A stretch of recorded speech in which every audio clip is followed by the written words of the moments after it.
सत्ता बदलती है तो सिर्फ कुर्सी नहीं बदलती, कई बार पुराने जख्म भी फिर से खुल जाते हैं। नेपाल में भी कुछ ऐसा ही हुआ है, जहां एक नया चेहरा अब पुराने सत्ता के फैसलों को कटघरे में खड़ा कर रहा है।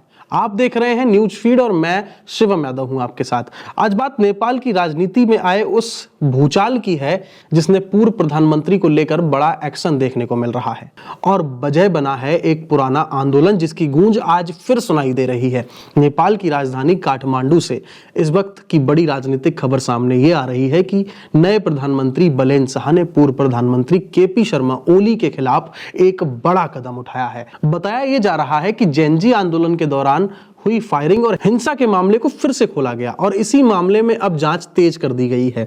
ये मामला कोई नया नहीं है बल्कि उस दौर का है जब नेपाल में युवा सड़कों पर थे। जेनजी यानी नई पीढ़ी जो बदलाव चाहती है, जो सिस्टम से सवाल कर रही थी, लेकिन उस समय हालात बेकाबू हो गए और प्रदर्शन के दौरान फायरिंग की खबरें सामने आईं। कई लोग घायल भी हुए थे, कुछ लोगों की जिंदगियां हमेशा के लिए बदल गईं। सोचिए उन परिवारों पर क्या बीती होगी जिनके बच्चे सिर्फ अपने भविष्य के लिए सड़कों पर उतरे थे, लेकिन वापस लौटे तो या तो घायल होकर या फिर कभी लौट ही नहीं पाए।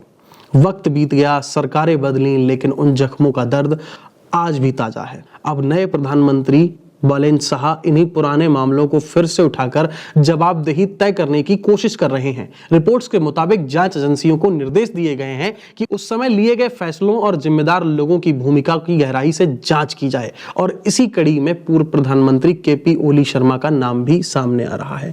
और इस पूरे घटनाक्रम ने नेपाल की राजनीति को दो हिस्सों में बांट दिया है। एक पक्ष का कहना है यह न्याय की दिशा में उठाया गया जरूरी कदम है, तो वहीं दूसरा पक्ष इसे राजनीतिक बदले की कार्यवाही बता रहा है। इस एक फैसले ने नेपाल की राजनीति में कई बड़े सवाल खड़े कर दिए हैं। क्या पुराने मामलों को दोबारा खोलना सही है? क्या यह सच में न्याय है या फिर सत्ता का नया खेल?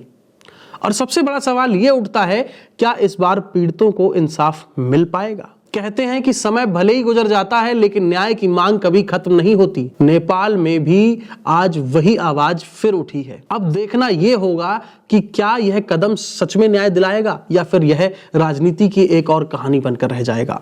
आप क्या सोचते हैं? अपनी राय कमेंट में जरूर बताएं। फिलहाल के लिए इतना ही। आप देख रहे थे न्यूज फीड और मैं शिवम यादव हूं आपके साथ।